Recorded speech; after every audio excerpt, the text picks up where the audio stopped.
Hello, friends. It's Melody, and I have been reading a proverb of the day, and I believe that I started on day 2 on January 2nd. So this is the day 1. We're starting a new month. Can you believe it? And I'm just going to get right at it. Proverbs 1. This says, these are the Proverbs of Solomon, David's son, king of Israel. Their purpose is to teach people wisdom and discipline. Who doesn't need that, right? To help them understand the insights of the wise. Their purpose is to teach people to live disciplined and successful lives.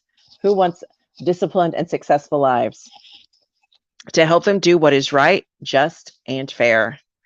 These proverbs will give insight to the simple, knowledge and discernment to the young. Let the wise listen to these proverbs and become even wiser. Let those with understanding receive guidance. Be exploring the meaning in these proverbs and parables, the words of the wise and their riddles. Fear of the Lord is the foundation of true knowledge, but fools despise wisdom and discipline. My child, listen when your father corrects you. Don't neglect your mother's instruction. What you learn from them will crown you with grace and be a chain of honor around your neck.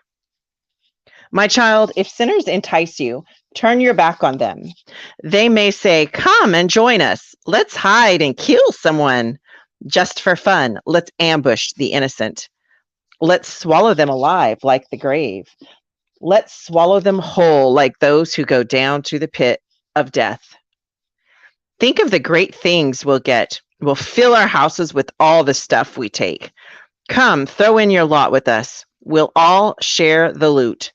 My child, don't go along with them. Stay far away from their paths. They rush to commit evil deeds.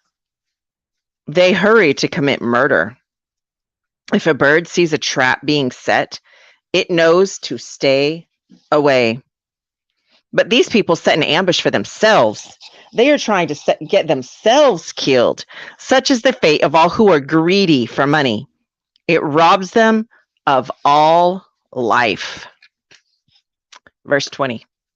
Wisdom shouts in the streets. She cries out in the public square. She calls to the crowds along the main street, to those gathered in front of the city gate. How long, you simpletons, will you insist on being simple-minded? How long will you mockers relish your mocking? How long will you fools hate knowledge? Come and listen to my counsel. I'll share my heart with you and make you wise. I called you so often, but you wouldn't come. I reached out to you, but you paid no attention. You ignored my advice and rejected the correction I offered. So I will laugh when you are in trouble. I will mock you when disaster overtakes you, when calamity overtakes you like a storm, when disaster engulfs you like a cyclone, and anguish and distress overwhelm you. When they cry for help, I will not answer. Though they anxiously search for me, they will not find me. For they hated knowledge and chose not to fear the Lord. They rejected my advice and paid no attention when I corrected them. Therefore, they must eat the bitter fruit of living their own way, choking on their own schemes. For simpletons turn away from me to death. Fools are destroyed by their own complacency, but all who listen to me will live in peace, untroubled by fear of harm. Who wants that? To be living in peace and untroubled by fear of harm, right? That concludes Proverbs 1. And you could look back and you could see my other proverbs. Have you been, if you're following along, let me know what stood out to you today. What really resonated with you? What is something you'd maybe like to discuss some more? Are you like, what does that even mean? We could have some discussion around it. And I look forward to catching you later. Bye for now.